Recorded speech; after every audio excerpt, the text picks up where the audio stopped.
Nancy is a conductor's daughter. One day she was working on Skarloey with some polish and a rag. Skarloey was snoozing happily, but Nancy wanted to talk. "Wake up, lazy bones. Your brass is filthy. Aren't you ashamed?" "No," yawned Skarloey. "You're just an old fusspot." And Skarloey closed his eyes.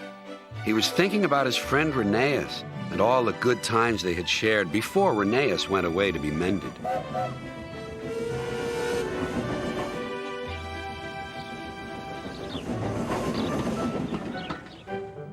Nancy interrupted again.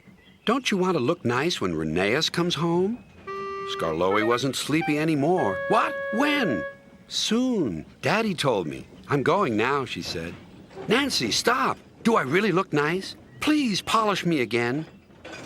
"Now who's an old fusspot?" laughed Nancy and set to work once more. Duncan was jealous. "Aren't you going to polish me too?" "Sorry, not today. I'm going now. I'm helping the refreshment lady this afternoon. We must get the ice cream ready for the passengers." "Never mind, Duncan." But Duncan did mind. "It isn't fair," he complained. "Peter Sam gets a special funnel, Sir Handel gets special wheels, passengers get ice cream, but I'm not even polished." Of course, this wasn't true, but Duncan enjoyed complaining. He became sulkier still.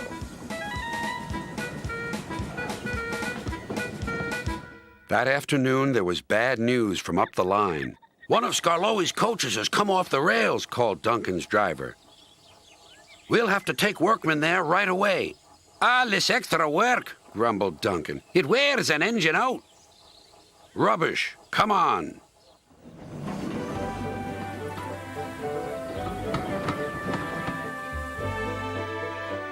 The derailed coach was in the middle of Skarloey's train, so he had gone on to the top station with his front coaches. Duncan shunted the works train into the sidings and left the workmen to sort out the mess. Then he brought the passengers in the rear coaches home. He sulked all the way. "I get no rest, I get no rest," he muttered. Duncan made the journey very difficult. He was short of steam, so his driver waited a while in the hope of raising more. But Duncan wouldn't try. "We'll keep our passengers waiting," said his driver. Duncan was cross.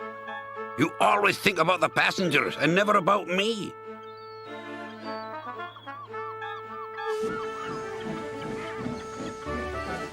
It wasn't long before Duncan built up enough steam to set off again.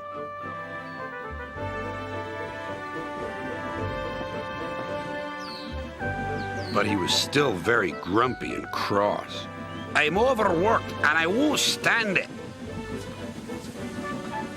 At last they reached the viaduct near the station.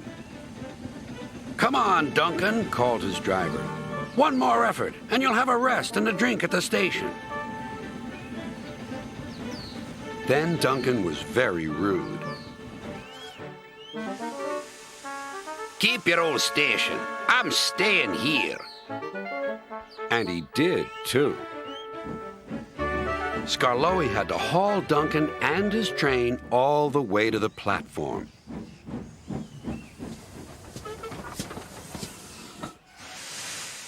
The passengers were furious. They told everyone what a bad railway it was.